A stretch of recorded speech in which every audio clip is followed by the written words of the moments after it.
नमस्कार दोस्तों, स्वागत है आपका मेरे YouTube channel SLM education academy में। दोस्तों, लास्ट लेक्चर में हमने हीट चैप्टर देखा था। तो इस वीडियो में हम रिफ्रैक्शन ऑफ लाइट के बारे में पढ़ेंगे।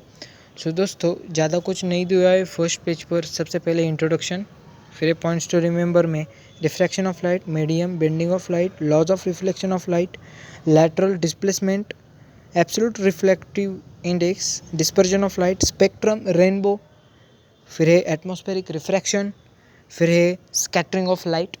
ज़्यादा कुछ नहीं दिए हुए, 11 पॉइंट्स दिए हुए, ब्रॉड करके भी नहीं दिए। फिर यहाँ पर रेक्टेंगुलर प्रोपगेशन वो हम देखेंगे आगे, रिफ्रैक्शन ऑफ लाइट भी हम देखने वाले। तो यहाँ ज़्यादा कुछ नहीं दिया हुआ है। फर्स्ट पेज पर ही आपके सारे पॉइंट्स कवर किए हैं, लेकिन मैं ब्रॉड सिखाने के लिए मैं टेक्स्ट बुक में एंटर कर रहा हूँ। तो चलिए हम जाते हैं हमारे टेक्स्ट बुक में। टेक्स्ट बुक में यहाँ पर आपको सबसे पहले इम्पोर्टेंट डेफिनेशन ये जो है यही इस पेज पर इम्पोर्टेंट है, बाकी कुछ भी इम्पोर्टेंट नहीं है। ये डेफिनेशन इंटरप्रेट होने के लिए आप एक्टिविटी 1, एक्टिविटी 2 पढ़ सकते हैं। एक्टिविटी 3 भी आप इस डेफिनेशन के इंटरप्रिटेशन के लिए पढ़ सकते हैं। तो डेफिनेशन क्या है? Light changes it direction when going from one transparent medium to another transparent medium. This is called refraction of light. आ गए हम सेकेंड पेज पर।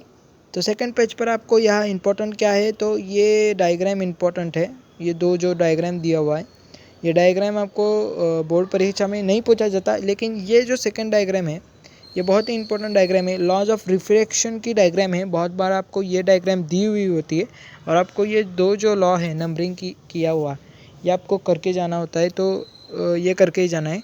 तो रिफ्रैक्टिव इंडेक्स में यहाँ लास्ट लाइन आपको दी हुई है, वो आपको करके जाना है।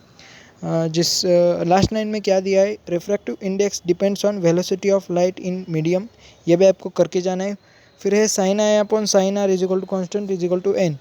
ये जो है वो इसे कहते हैं स्नेल्स लॉ। स्नेल्स लॉ कम ही बार पूछा जाता है, लेकिन न्यूमेरिकल्स में आपको इस लॉ का यूज़ करना होता है। तो ये सिर्फ आपको यूज़ करना है न्यूमेरिकल्स में। और यहाँ पर ये जो आपको दिया हुआ है ये substance absolute refractive index of some media, ये बहुत बार मल्टीपल चॉइस क्वेश्चन के लिए पूछा गया क्वेश्चन है। क्वेश्चन कैसा आता है कि refractive index of air is, तो ऑप्शन में दिया होता है ए ऑप्शन होता है 1, बी ऑप्शन होता है, ऐसे ऑप्शन दिए हुए होते हैं और उसमें से आपको करेक्ट ऑप्शन चुनना होता है। तो ये आपको लर्न करना है, ये जो वैल्यूज़ है रिफ्रैक्टिव इंडेक्स की, ये आपको याद करके रखना है। फिर refractive index 2n1, velocity of light in medium 1 upon velocity of light in medium 2। In short आप कह सकते हैं v1 अपॉन v2। ये फॉर्मूला आपको करके जाना है। फिर है यहाँ पर भी एक फार्मूला दिया हुआ है, वो यही है, डेरिवेशन है यहाँ ऊपर का। फिर है refraction of light in different media, ये जो है ये आपको करके जाना है। इसके केसेस आपको बहुत बार बोर्ड परीक्षा में पूछे जाते हैं, तो ये इम्पोर्टेंट है, ये करके ही जाना है। और पेज नंबर 76 पर ट्विंकलिंग ऑफ स्टार्स बहुत बार गिव रीज़न के लिए प्रश्न पूछा जाता है, तो ये करके ही जाना है। मिराज कम ही बार पूछा जाता है, सिर्फ रीड कीजिए, इंटरप्रेट हो जाएगा आपको। फिर है इफेक्ट ऑफ एटमॉस्फेरिक प्रेशर, ये भी करके जाना है। यहाँ एक लाइन दी हुई है, मोस्ट इम्पोर्टेंट है। दिस इज बिकॉज, देखिए, the apparent position of star keeps changing a bit. This is because of motion of atmospheric air and changing density and temperature. ये इम्पोर्टेंट लाइन है, हाईलाइट कीजिए आपकी book में, यहाँ पर करके दी हुई है मैंने। ये पैराग्राफ इतना इम्पोर्टेंट नहीं है, तो ये नहीं करना है आपको, सिर्फ रीड करना है। इस पेज पर आपको डिस्पर्जन ऑफ लाइट की एक रे डायग्राम दी हुई है, और ये जो सीक्वेंस है आपको लर्न करना है। विप गॉयर, वी माने वॉयलेट, आई माने इंडिगो, बी माने ब्लू, जी माने ग्रीन, वाई माने येलो, ओ माने ऑरेंज एंड आर माने रेड। ये जो डिस्पर्जन ऑफ लाइट की ये डेफिनेशन है, ये करके जाना है। The process of separation of light into its component colours while passing through a medium is called dispersion of light. और यहाँ पर गिव रीज़न के लिए ये जो मैंने पैराग्राफ अंडरलाइन किया है ये आपको रीड करना है, क्योंकि why do planets do not twinkle पे ये पैराग्राफ बहुत इंपॉर्टेंट है। गिव रीज़न में प्रश्न पूछा था ये करके जाना है।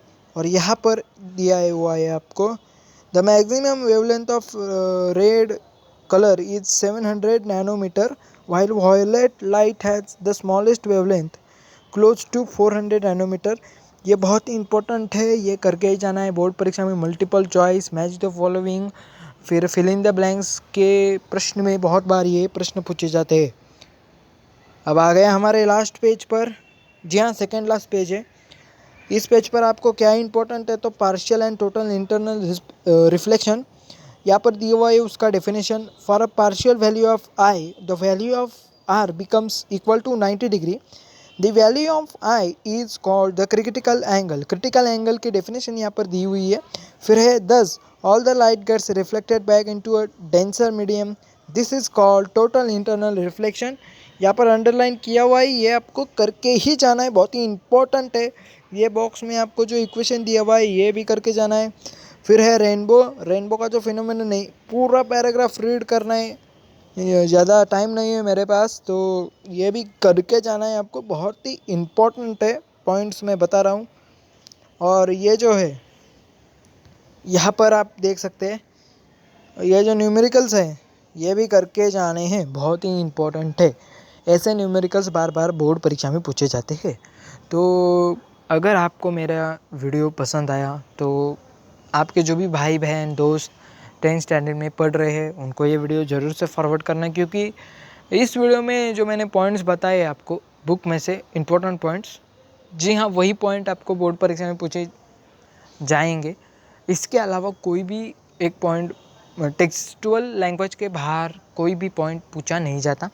तो ये आपको लर्न करना है, बार बार आपको लेसन्स रीड करते जाने हैं। सेम साइंस 2 के लिए भी करना है, साइंस 2 के नोट्स निकालने हैं, एक्सरसाइज आपको रीड करना है। एक्सरसाइज लिखने की कोई ज़रूरत नहीं है, एक तो आप लेसन रीड करो या फिर आपको नोट्स निकालने होंगे। और मैं तो कहता हूँ एज़ माय ओपिनियन आपको नोट्स ही निकालने होंगे, क्योंकि नोट्स रीडिंग बहुत ही अच्छी स्टडी होती है। और एक तरफ से आपका 10 टाइम स्टडी होता है, एक तो रीडिंग, फिर राइटिंग, फिर आपको इंटरप्रिटेशन होता है, और बहुत बार रीडिंग करने का मन लगता है नोट्स निकालने के बाद। तो एज़ माय ओपिनियन नोट्स ही निकालिए।